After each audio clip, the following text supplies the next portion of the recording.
Welcome to a Pizza Bros special order, the Z.A.P.P.P Plan, Chapter 2. The next morning, Ed arrives at the Pizza Bros store early. The day is a gloomy, overcast kind of day. The kind of day that makes Ed feel at peace because he knows that everyone around him is as miserable as he is. Ed enters the store and is hit by the smell of old trash. "Dang it, Riley! You always leave it dirty in here!" exclaims Ed as he slips on some cornmeal left on the floor from the night before. Ed figures he better see what else Riley didn't do last night. As Ed investigates the store, he finds dirty counters, unswept floors, dirty dishes, and more old trash that needs to be taken out. This puts Ed at his breaking point, and he is suddenly resolved to do something about it. He digs deep into his pockets, pulls out what he's looking for, and walks out to the back alley to smoke a cigarette. As Ed flicks his cigarette on the ground, he exhales his last drag and heads back in to check his work email. As he does, Dennis and Steve enter the front door ready to work. "Good morning," says Steve with his usual smile. "Morning," grunts Dennis as he tries to sip coffee from his Big Schmuck's coffee cup. "Hey, Ed grunts back. there's some unfinished tasks from last night. If you guys could get to those before you start prep, thanks." Ed enters his office and sits on his busted office chair. He logs into the computer and checks his work email. Food order, soda, timesheet corrections, P&L, new onboarding. Ed says as he reads the email titles aloud. "What's this? Z.A.P.P.P plan?" says Ed as he clicks the email. Zombie apocalypse.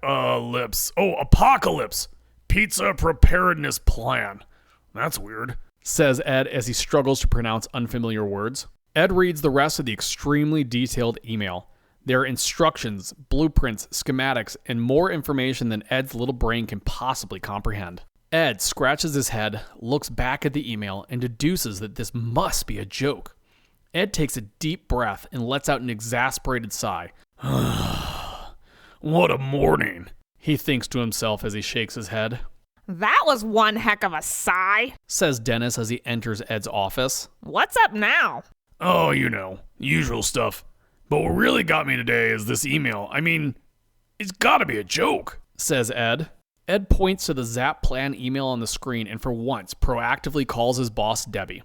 The phone rings and she immediately answers. "What do you want, Ed?" she asks with her gruff smoker's voice. "I just want to tell you how hilarious this joke email is that you sent me," replies Ed. "Joke? What joke?" asks a bewildered Debbie. "You know, the zombie apocalypse pizza preparedness plan. That was hilarious. Good one." Ed insists, thinking that complimenting his boss will win him a few bonus points. Behind Ed, Steve and Dennis can overhear Ed's side of the conversation. "Did Ed just say zombie apocalypse pizza preparedness plan?" Steve asks Dennis. Dennis nods with excitement. "He totally did!" "No, the Z.A.P.P.P plan is real. It's not a joke. You need to get your store prepared today. Your supplies should have been rush shipped to you," says Debbie on the phone. The three hear the front door open and close. Their usual package delivery guy, D'Angelo, wheels in gigantic wooden crates of supplies. Okay, so it's real, stammers Ed. He hangs up the phone, spins his office chair around, and sees the excited faces of Dennis and Steve waiting with bated breath. "Looks like the Z.A.P.P.P plan is real," Ed manages to mutter, still in shock and confused from the news. Steve and Dennis high-five and exclaim, "It's real!" The three of them head to the front of the store and Ed signs for the delivery. They dig through the packages, find an instruction manual, and Ed reads it. After a few moments, Ed sighs and says, "Looks like we have to get the store ready to survive a hypothetical zombie apocalypse." "What does that mean?" asks Steve. "That means we have to do a ton of construction work," grumbles Ed. "Step 1, Ed reads aloud. Fortify the store exterior." They take tires, barbed wire, and hastily built wooden walls and secure them around the front of the store. "Step 2, continues Ed. set up a defensible perimeter." The three go back into the store and mark out lines of fire and several fallback positions. "Step 3, reads Ed. build weapon emplacements." Wait, weapon emplacements? Up on the roof, Dennis and Steve assemble what looks to be a .50 caliber machine gun and a gun emplacement made out of sandbags. "I don't know if I want to work at a place that requires a machine gun," complains Dennis. Why wouldn't you want to work at a place with a machine gun? Steve replies. Behind the two of them, Ed smokes cigarettes and watches them work. Step 4, Reads Ed aloud. install booby traps. The three head to the back room and rig it with booby traps. If any zombies come in this back door, they'll get a face full of pizza boxes from this catapult. Ed says, impressed with the work that they have done. Step 5, convert walk-in refrigerator into survival shelter. Ed reads aloud. They all head into the walk-in to get started on the conversion. The instructions say that we'll need an old 5-gallon bucket. Says Ed. What for? Asks Steve. Emergency toilet. Replies Ed. Yuck, says Steve. Ed looks around the room and points to the far right corner. I think it should go there. No, I think it should go there. Says Dennis as he points to the far left corner.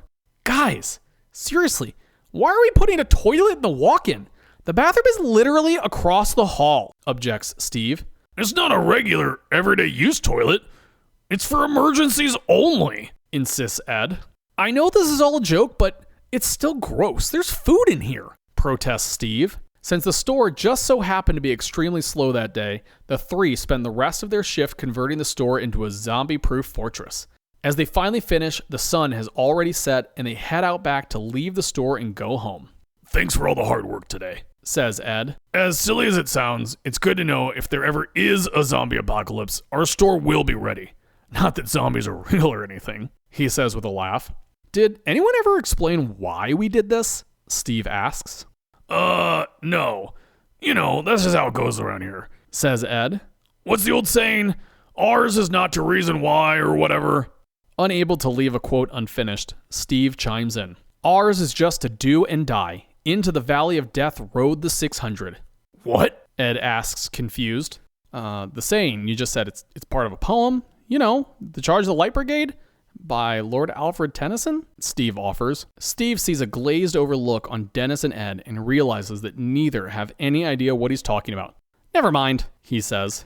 Dennis shrugs at Steve and changes the subject. You know, there is something that really bothers me. Oh yeah? What's that? Asks Steve, realizing that he shouldn't have asked the question, but it was too late. Well, everyone keeps calling it the Z.A.P.P.P plan like it's one word. But the way I read it, it says Z.A.P.P.P plan. He replies. At the end of the long day, their patience has run thin. Tempers start to flare and they argue. Why would you pronounce each individual P in an acronym? No one reads like that, replies Steve. Well, I do, yells Dennis. Fed up, Steve accuses Dennis. What are you, a psychopath? I'm not a psychopath. I'm accurate, yells Dennis in a fit of rage. If there's anything that should bother you about the Z.A.P.P.P plan, it's the fact that they use the word plan twice. It shouldn't be called the Z.A.P.P. plan. It should just be called the Z.A.P., argues Steve. Well, screw you, Steve. I hope you get eaten by zombies, yells Dennis in a fit of anger. Whoa, guys, stop bickering, insists Ed as he tries to break up the fight. It's been a long day, and this whole thing is stupid. We all know zombies aren't actually real. Go home, get some rest, and I'll see you in the morning. The trio split up and head home for the night.